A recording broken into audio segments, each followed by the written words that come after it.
Captured by Women is brought to you by Yum Vita, a delicious way to grow.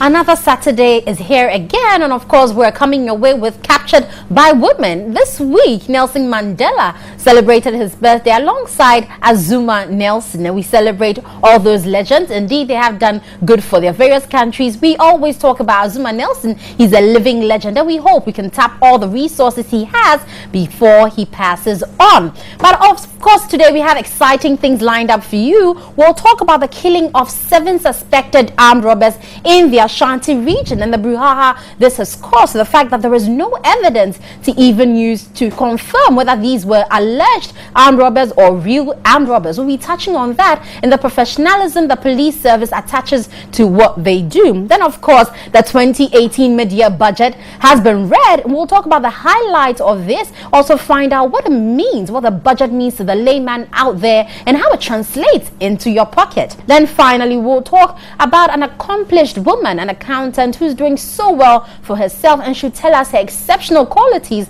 and how she's put all that together. Of course, being a woman, we celebrate all women on this show, Captured by Women. As usual, I'm not doing this alone. I'm here with Petra and Rosemond. You want to stick and stay with us because we've got all the tidbits for you today. But we are proudly sponsored by Yum Vita, a delicious way to grow. If you haven't tasted it, you're missing out. You don't want to change the station. Stick and stay with us.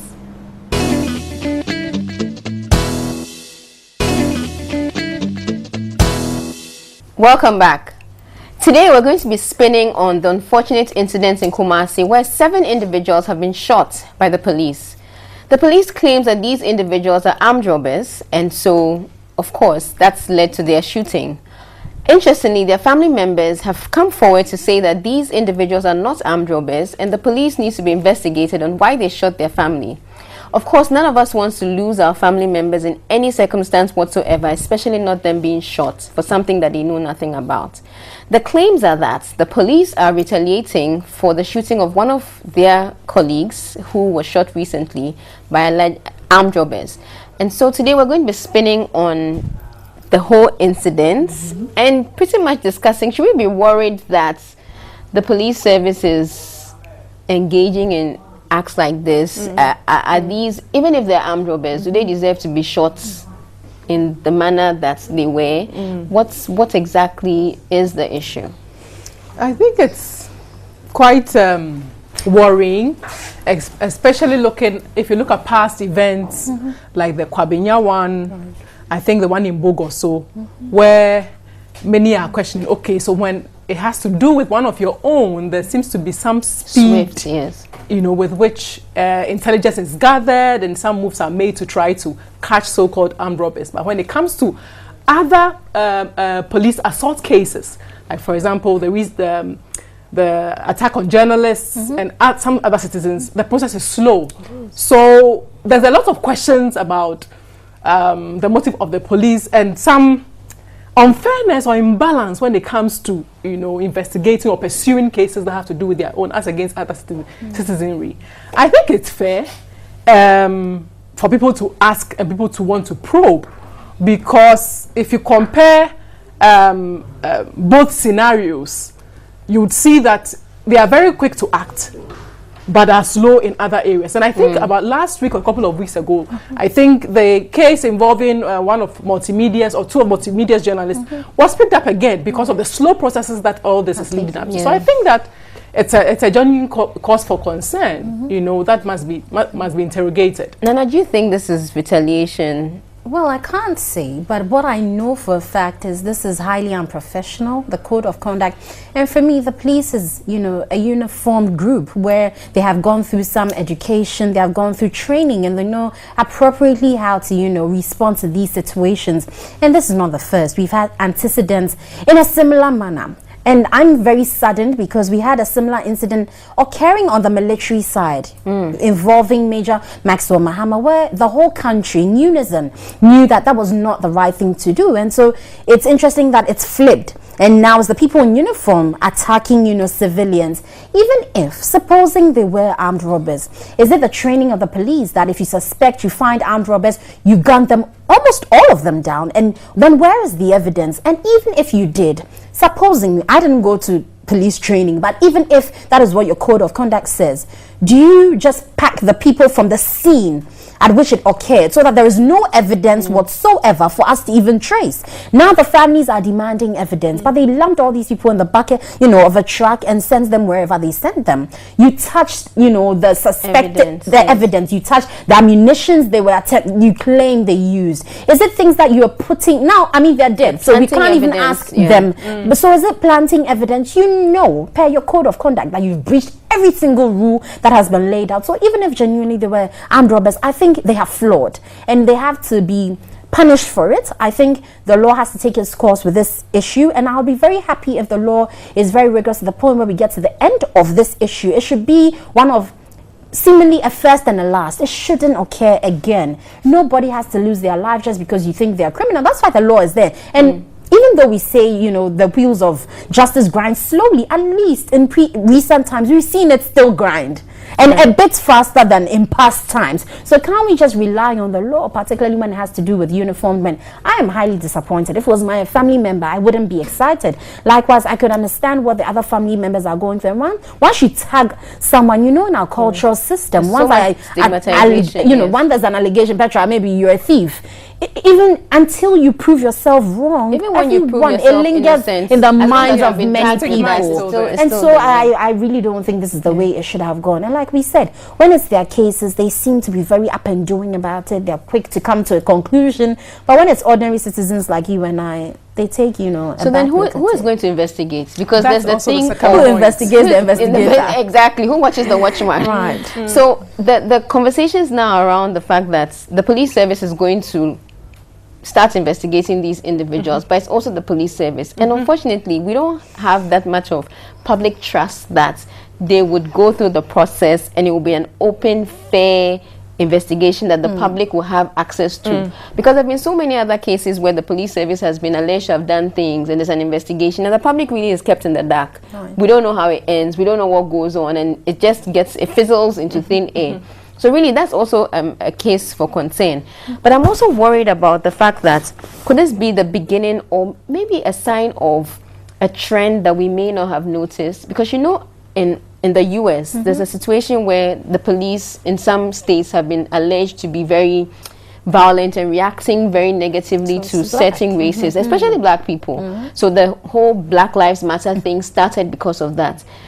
We're just one people. They're not different groups of people. But then when we the citizenry or civilians begin to feel that they're not safe around police, then that's worrying. I think it's fair to state and to add that in their line of defense, they are allowed to use a measured form of force. And that's what we've questioned. How measured is that measured? Measured. Who measures that? So I think we have to also be fair and state that balance, that they are allowed to do that. But the thing is whether it's disproportionate looking at what the other part, the alleged armed robbers, are wielding, and whether their exertion of force is balanced or it's not. That's one conversation. Right.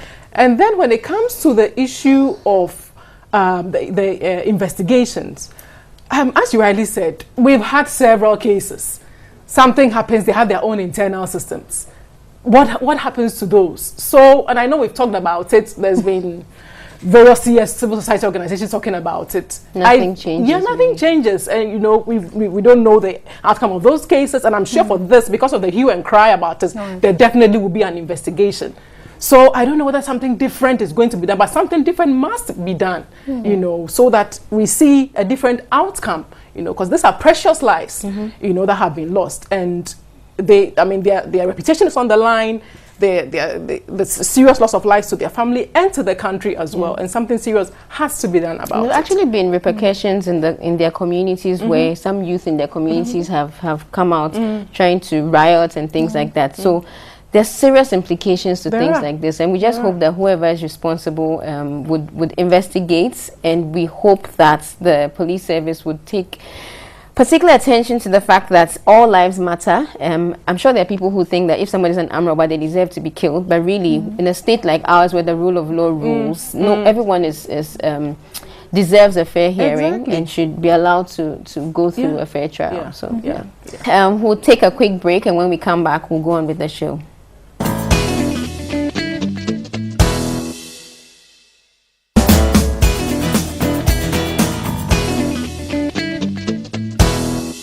Well, so on Big Bang today, we're delving into the mid-year budget review, which was, mentioned on the floor of Parliament on Thursday by the Minister of Finance. And we're finding out what exactly does a budget mean to the ordinary citizen. And then we'll delve into details to find out what increments are being made, what revenue generation modalities were offered by the Finance Minister, and how best this will augur well for Ghanaians. Joining me to talk about this is Winslow Sakifio. He's the Director for Capital Markets at First Bank Financial Services. Good afternoon, and thank you for joining us. Good afternoon. So, Winslow, oftentimes we've spoken about the budget, but it seems to fly above the heads of the ordinary citizen. Try and break it down to, the basics of when we talk about the budget. What should we hear in it? What should it mean for that ordinary person out there? Okay, when you take the budget, it's like every other budget. We have personal budgets where you plan on how much you spend and what you spend it on. It's not so different from budget when we are talking about government. But for government, you have to look at the money coming in. That is your inflow. For the average citizen, it's your salary. And then you look at the outflow, the expenditure. So for every government budget, you have to look at how much government expects to come in and then how much government expects to spend. That's the very basic of the budget. There are breakdowns. Government has to tax the citizenry to get money and then spend the money on pay for workers and then build bridges and roads and all that. So the budget will spell out how much government expects to raise and what it will use that money to do. Right. Yeah. And so you talk about taxes because, from what you've clearly said, there's revenue generation and there's the expenditure. Yes. But when we talk about the generation aspect, it seems almost every time it's focused more on taxes. Is this the only way governments can make money? That's the main way they can make money. There are other ways of making it. We get grants and payments when we sell our cash crops and all that, funds come in, but majority of it comes from tax, and that is what the government uses to pay for its expenditure. Right. How dependent is our current economy on foreign aid? Because one of the things that the government keeps talking about is Ghana Beyond Aid. And you just mentioned that grants and all of that are sources of income. How dependent are we on aid? Because I remember the minister made mention of the fact that at the end of the year, we're going to be going off the IMF program. What's going to be the replacement for that? Okay, the IMF program was instituted to help us to bridge the gap. And what normally happens is when you get on the IMF program, there are conditionalities. So they'll tell you can do A, B, and C, and you can't do that. And then you get the funds coming in. And then you have to use the funds for the purpose you said you use it. Right. What happens is when we get on the program, the money comes in, there are conditionalities. So you have to abide by them. And because there are conditionalities, economies tend to fare better because you would go by the prescription, which are mostly bitter. And when you get off, the problem we get is the spending habit changes a bit because now there's no program, but you also don't get the funds coming in. So Ghana Beyond Aid, I think it's a gradual process. We can't just get off aid because we still need the aid to bridge the gap between how much we collect in taxes and other revenues and then how much we spend. Okay. So talking about this particular budget, mid-year budget review, what I'm sure you listened to the finance minister. First of all, what's your general impression about it, and what for you were the major highlights? I think generally I would say government has done well. Most of the things they said they would do, they have been able to at least start some of them. My main issue is with the revenues.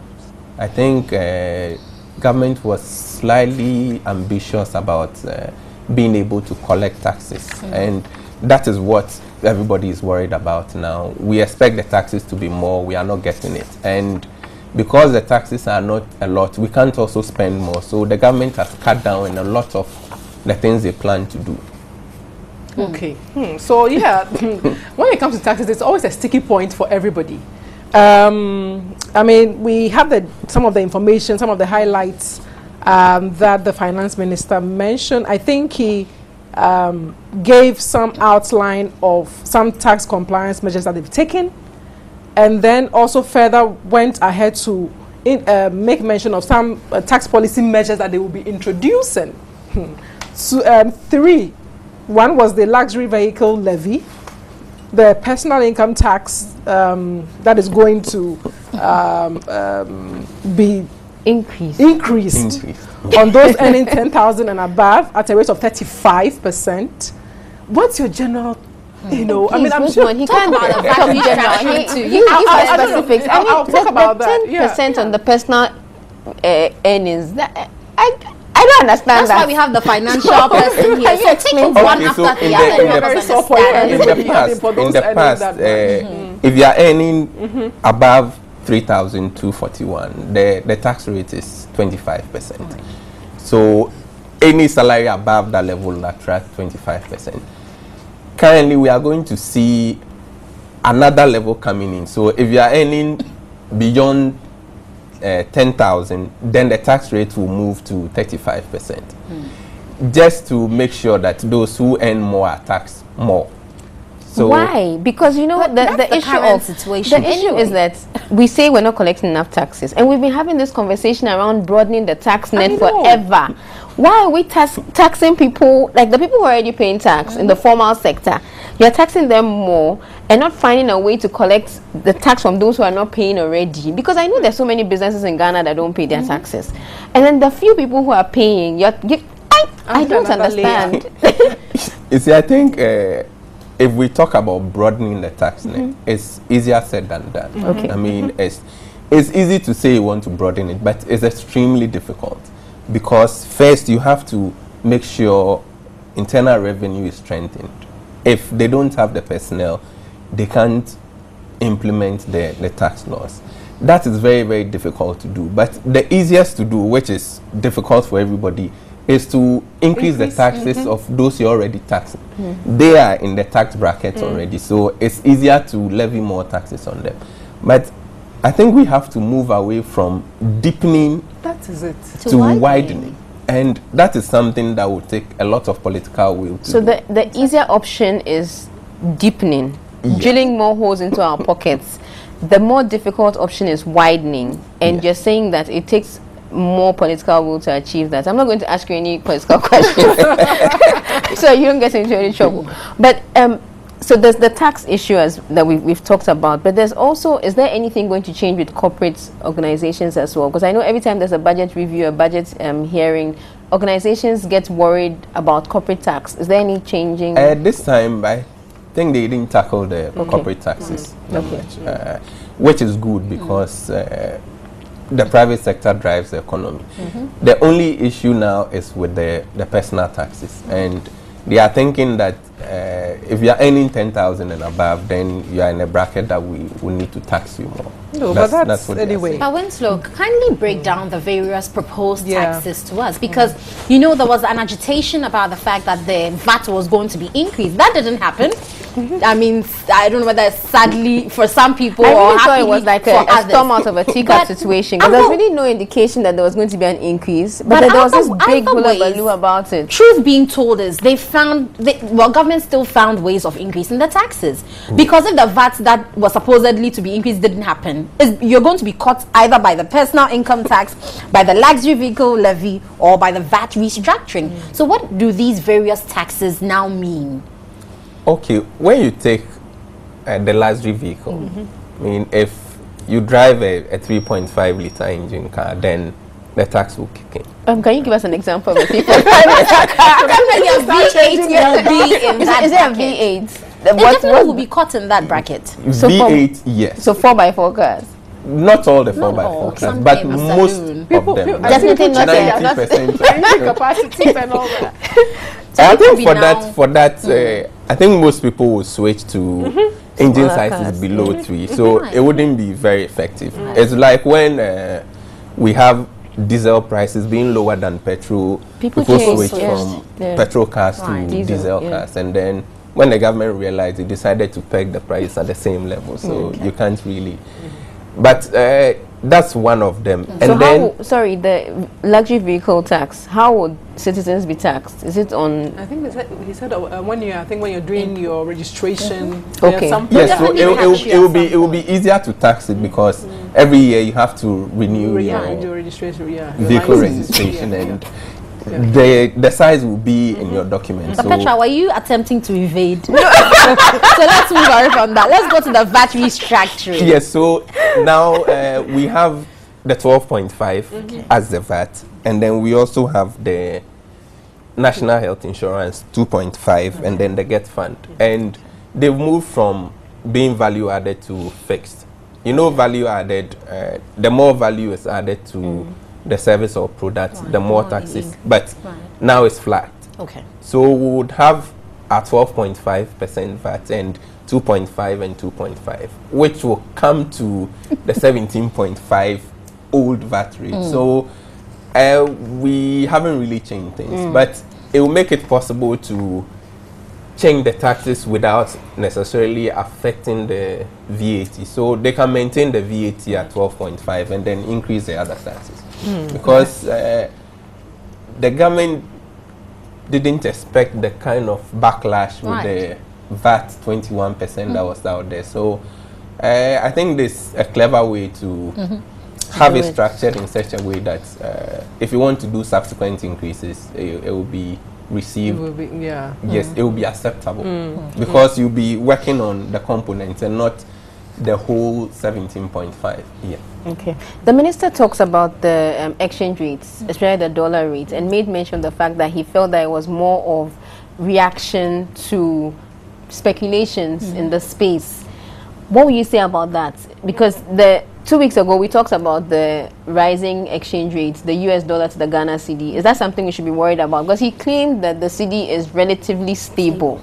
I don't know what that He means. did a comparative, I think he did a comparative Yes. analysis Yes. and said compared to 2013 and now the percentage is, but well, you are the expert, so what do you Yes, think? if you compare now to 2013, 2014, we had serious volatility in the currency then. But if you are looking at 2017, 2018, and even from beginning of year till now, you notice that there's been a slight increase in the volatility, which is a worry for most businesses because they have to plan. We are in the middle of the year. Christmas is about 5 months from now. Which is when we expect the rates to go up most Yes, times. but then most of the Christmas orders are placed around September. So between now and September, businesses want to be sure they can budget for their imports. And if the currency is not stable, there will be a problem with that. The CD is stable, but the word used there is relative. So it depends on what you are comparing it against. But if you take this year alone, we've seen that the CD has been losing some grounds. And I've heard analysts saying that we might even see 5 CDs by close of year, which will not be very good for the economy. Certainly wouldn't be good. But let's take you through some statistics and then maybe help us maybe understand it better, because these things are all English and words. But comparing when it comes to the economy, you know, the minister tried to draw some comparison between December 2016 and now. He talks about GDP growth.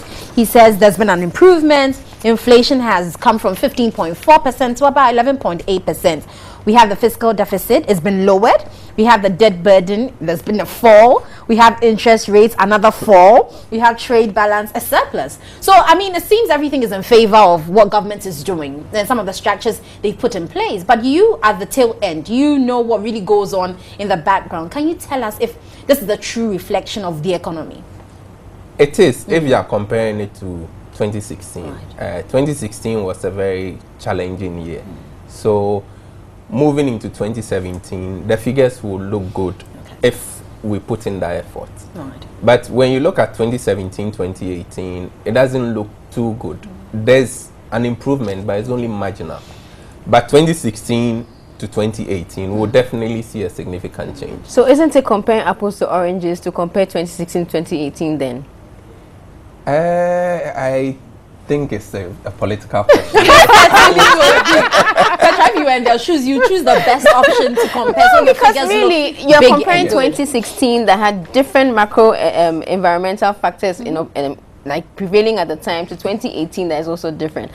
From a layperson's point of view, I just feel like it's comparing apples to oranges, and you don't have to answer to that. Okay. But And let me then save you. we also need to remember that we had a different government then. Their policies were different. very, very different from the current exactly, one. So we need to factor that in. But I mean, in as much as the budget is there to give us an indication of where the government wants to go, there's also the political angle too, which I think every finance minister wouldn't miss if it gives them the opportunity to look good. Okay, but you're an expert, so let me ask you, if we're fact-checking, are the facts that he presented correct? The facts were not wrong, Okay. but it was a period he was comparing it against that Okay. I had an issue. Okay. Anyway, but we also talk about revenue generation. In your view, how best will government be able to put in measures to be able to generate this revenue, apart from talking about widening the tax, net, because that's something everyone says, but it's never achieved. So what other practical things would you have proffered to them to do? I think for government, the most important is taxes, but we have to be a bit creative about it. We've talked about widening for years. I mean, every government Talks about it. has a way of doing it, but we are not succeeding. So maybe we should change the plan. Such as? Most businesses are not being taxed. The issue is we have all the tax laws. We need to enforce them. But as I said, the political will is not there. And if you start enforcing, the same people who are saying the taxes are not coming in will all start complaining. But I think if the government can decide that, okay, for this one, even if we become unpopular, it will be good for the economy, so let's go ahead. And then we bring all the political parties on board that, I mean, for tax collection, let's not do politics with it. I think that's what can help. Well, easier said than done. I wish all political parties could actually come together to have these things, because when we talk about the budget, we all come to that consensus that can we put everyone aside for a minute and concentrate on Ghana, because free SHS, really, when we look at the figures that are going into it, it's pretty huge. Yes. And some have And suggested it will increase because demand, I mean, the prices are changing day in, day out, there's inflation. And people have suggested that maybe if government could actually sit back and look at the strategies being implemented and decide to only focus on free SHS even as of now, so that we don't put in other programs that will also take money, maybe it could be a way of getting revenue back into the stock. They also talk about the ports. There's always leakage at the ports, but we never find the leakages to be able to plug those loopholes to get that money into our coffers. So I think, like you rightly said, it has to be the political will, and we all pray that Ghana would eventually get there. But anyway, give us your final words and your take on this whole budget before we wrap up. At this time, I think government is looking at the economy in the right direction. What we need is for them to implement what they have set out to implement, and that's something that will go a long way to help the economy. We would eventually have tax increases going forward because the collection has not been very good, and that is something we need to brace ourselves with if we want the economy to grow. Petra doesn't look too happy with that. I was going to say, please, everybody pay your tax. Pay your tax. So the few people who are being taxed don't have to pay more. But interestingly, sometimes when you actually go to them, they don't even collect it because your name is not in some register they're supposed to be looking at. So I guess all these things have to play a role in making sure we get our monies right. So the few people burdened with paying taxes will not be doing so in the near future. But anyway, we have been speaking to Winslow Sakifio. He's the director for capital markets at First Bank Financial Services, and he has been sharing his views on what it means when we talk about the budget, how it starts off, where we're expected to be, and how government has gone so far. On that note, we'll take a break. We'll be back with more here on Captured by Women.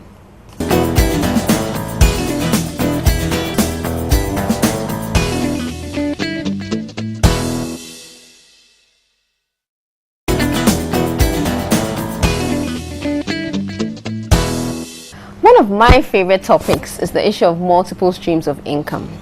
And today in studio, on our Career Woman segment, we have someone who exemplifies that.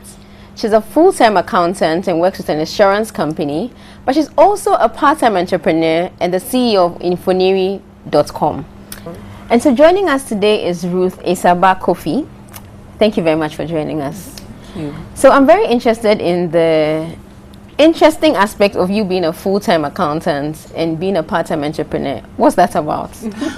Not just these two. Okay. That you've mentioned. So you do other things. Yeah, I know. Yes, that's very important. Okay. All right. I'm a mother of 3 adorable kids. Oh, wow. Nice. Okay. Okay. So it turned out that growing up, I loved photograph a lot. Okay. A lot. That every little thing I would partake in, I would wish that I had somebody standing by taking Take a picture. of me. Okay. But unfortunately, it's not always so for me.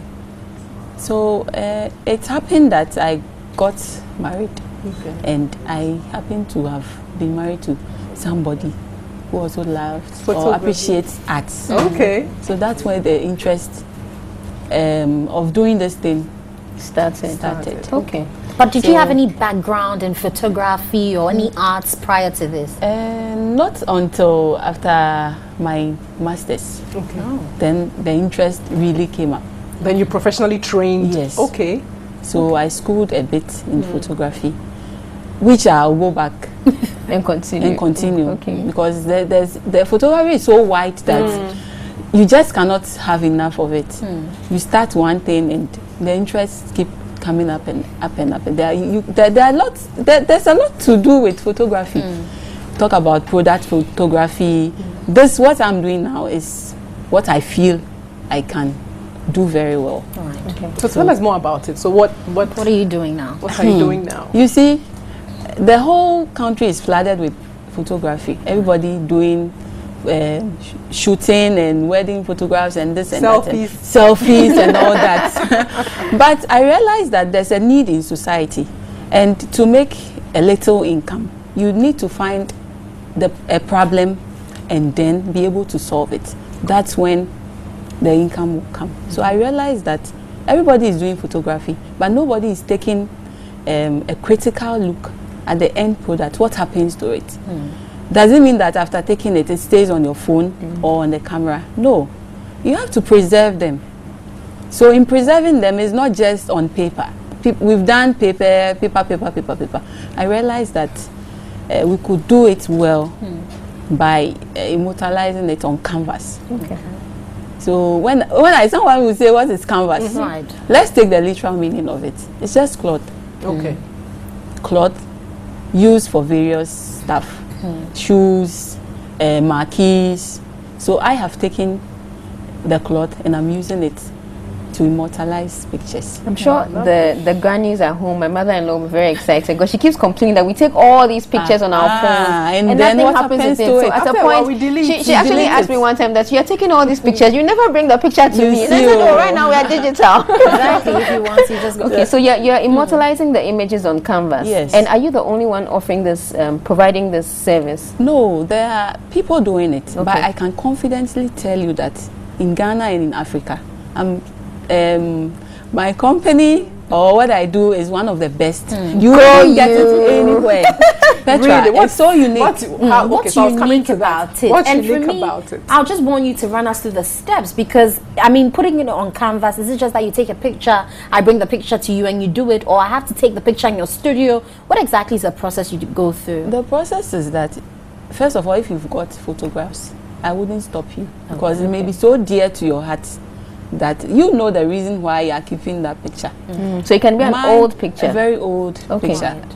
And you see one of it around. Okay. I actually brought one. Okay. So the first and foremost is for you to have a photograph of your choice. Okay. If not, my team, we are always ready to get wherever you are. You take the shots you want, however you want it. And then I would look at it. If it's good or needs editing, it will be edited. Okay. Then the process starts. Okay. Talking about size and how big you want it. Okay. So from there, that one is how do I put it? Your trade secrets. Yes. But it's about how much will it cost you, I mean, an individual to go through that process, and is it with the size or how much paint you'd use, whatever it is? How do you come with the costing? Basically, it's the size. Okay. Yes, the bigger it is, the more expensive it is. But you see, the beauty of canvas lies in the size. That's the secret. Right. We are so used to the normal frames, the glass frames, and you go to somebody's office, all you see is these small frames, and even that one, we cherish it.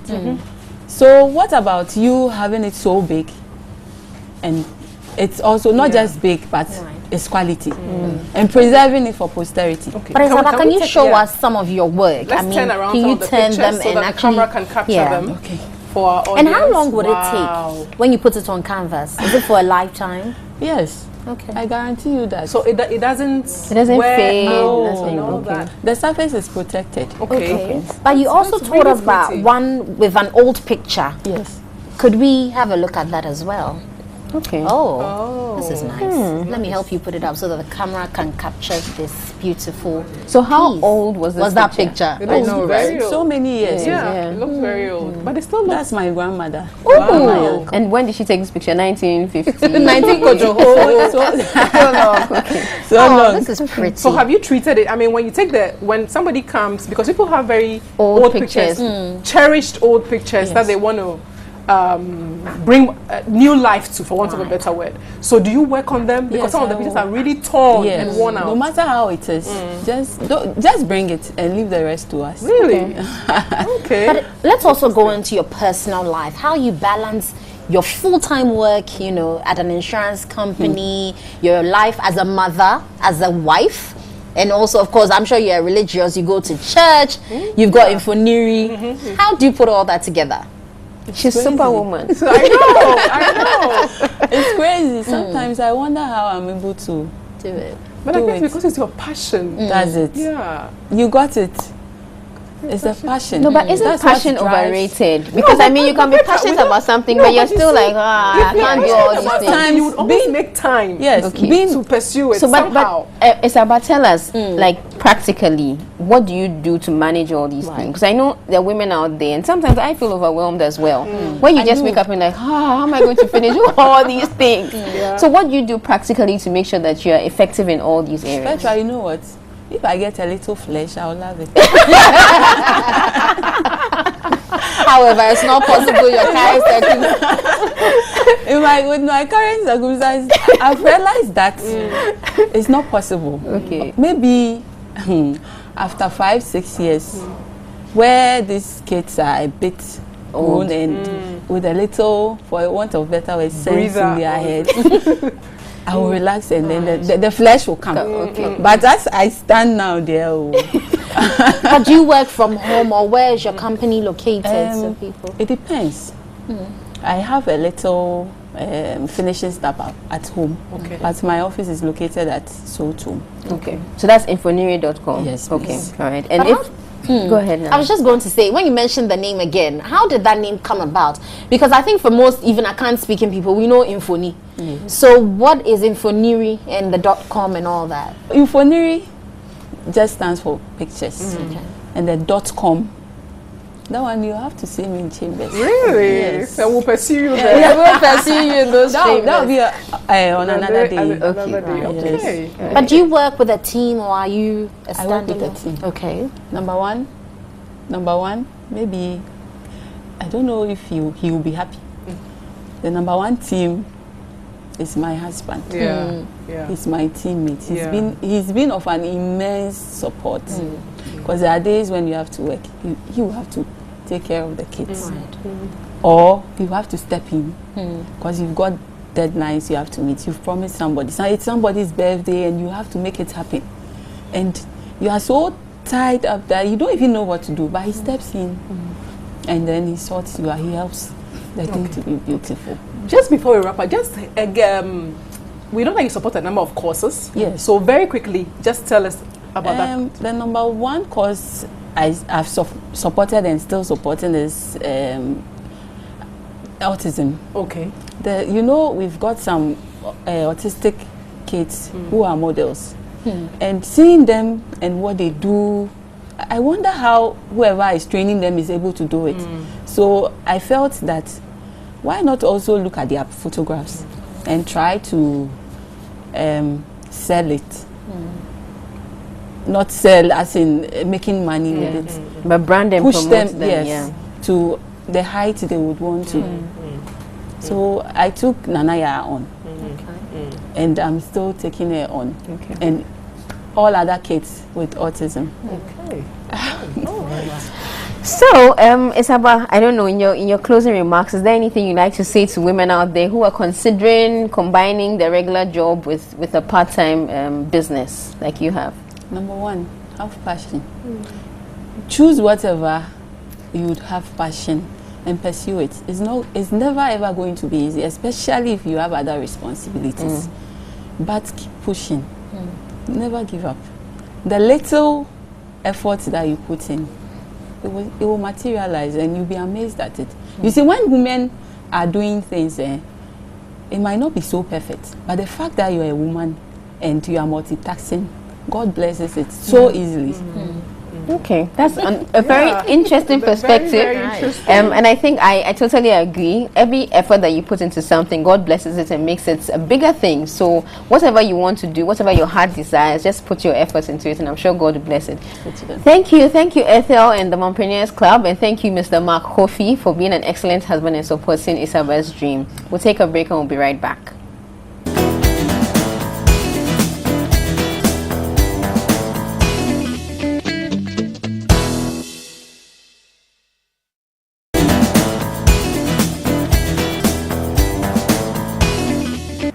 Thanks for staying with us. Today on Lifestyle, we went to meet up with Dr. Na Ashale Dodo, who is the CEO of the Nova Health and Wellness Center. So let's watch this and hear what she had to say. One of the most common things that we're all guilty of, men and women, is even our sitting posture. Okay, at home, you may want to lay down in your couch, bend your head that way whilst you're watching some TV, and that can put a lot of stress on your neck. Even bending to pick something from the floor.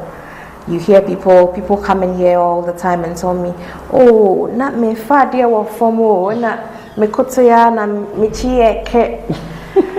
Because you didn't bend down properly. So these things can also cause spinal problems. Then the way we bend to sweep is another very, very bad way that we can get. How else can we do it? So we recommend the standing brooms instead of the very short traditional brooms. And I hear women saying it doesn't clean as well, but I think they are not used to it. So if you know that this is better for your health, then I would recommend that you use the standing broom instead of the short traditional broom. And then the way we bend to even wash, that's another one. So again, I have patients who will say, after every day, after washing, the whole family's laundry, then my back. So that tells you that your body doesn't like that motion, okay? So again, if this is your spine, okay, and you're bending to wash, what is happening is it's as if you're doing this all the way, and you may be in that position for hours. So now obviously when you're done and you want to now bring it all the way back, you can feel it, right? So you can see how stressed this area would be, okay? Especially if you're not a very active person and your muscles are all lax, then obviously that motion may be too much. So these are some of the things that we have to pay attention to, and how we even sleep. A lot of women, or a lot of people in general, prefer to sleep on their stomachs or face down, but that's the worst sleeping posture. It's best to either sleep on your back or on the sides. If you sleep on your side, then you have to switch. Don't only sleep on one side and leave the other side.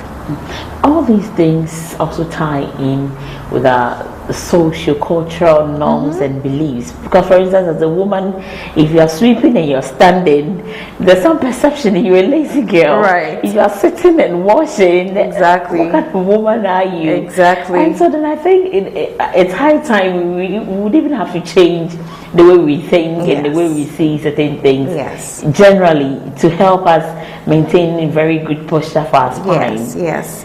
You're very right. So some of these things are traditional. You know, that's how mom taught you how to do it. You know, you've seen mom bend like that to wash.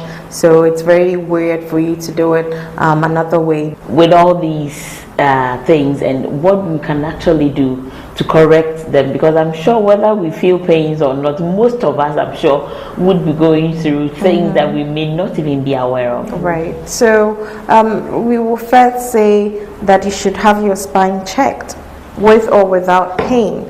And not only you, even for your family, for children.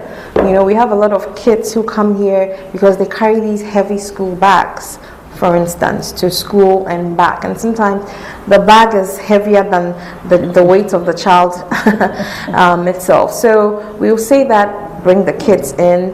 If the kids have spinal issues, a lot of the times it can be solved when they are younger.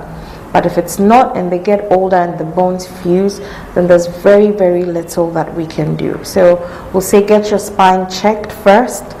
Start some type of exercise. You know, it doesn't have to be a gym membership, but it could be walking. You know, just move. You could start at 20 minutes and then move up to 30, 40. By the time you realize you can walk a whole hour, just 3 to 4 times a week. That's all it takes. And then you want to watch your diet. We didn't even talk about food at all today.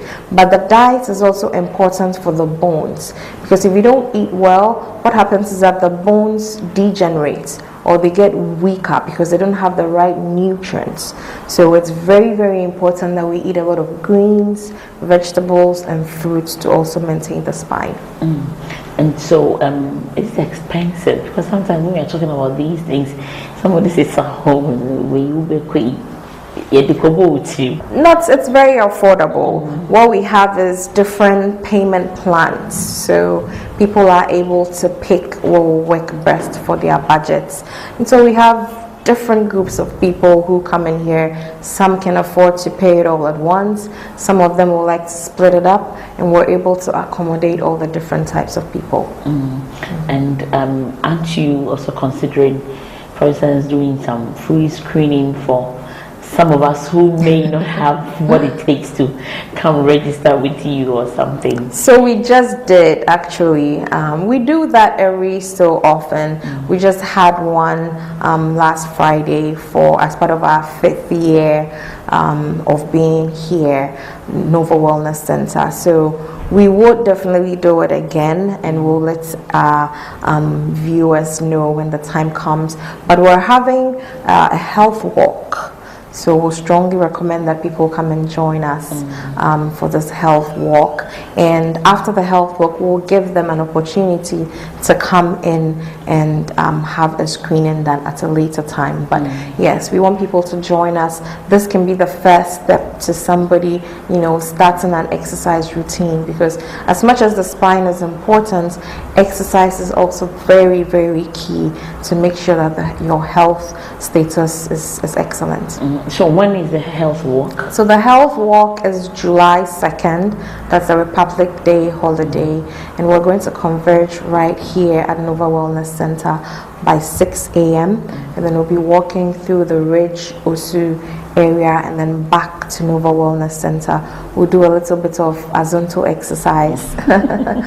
Have to throw some fun in there, and then yes, just have fun with everybody. We're looking forward to seeing everybody to come out for the health walk. We want to be with you throughout your health journey, whichever way possible we can help you. We're here to support. Thank you very much. Thank you. For me, this has been an eye-opener. I don't know about you, but I don't think I'm going to remain the same after this interview, because I've learned so much and a lot, especially about the little things we do at home. So let's forget about our social cultural norms and beliefs. I mean, the most important thing is getting the work done. It doesn't really matter how you do it. So if you will sit to protect your spine and then get those things washed, please do. If you have to stand and sweep to be in a very good health condition, please do. And let's put aside some of these beliefs and protect ourselves. You're still watching Captured by Women. We'll be right back.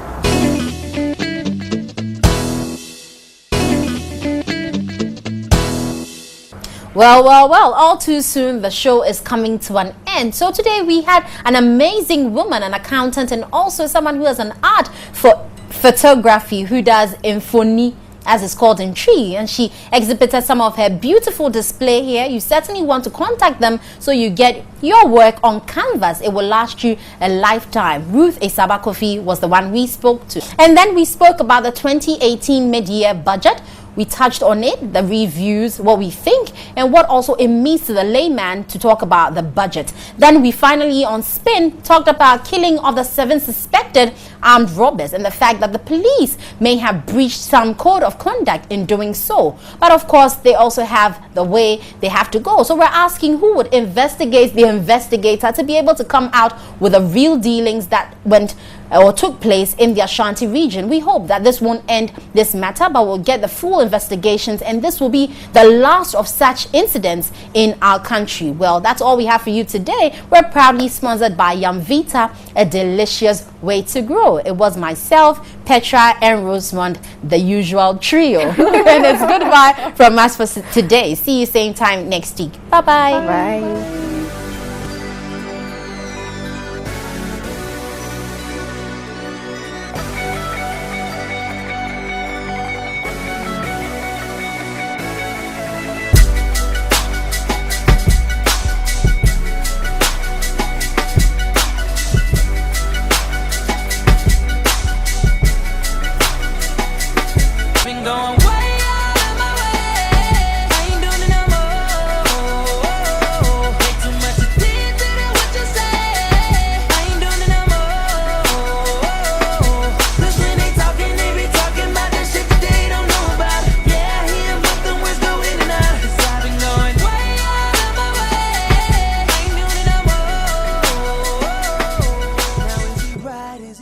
Captured by Women is brought to you by Yumvita, a delicious way to grow.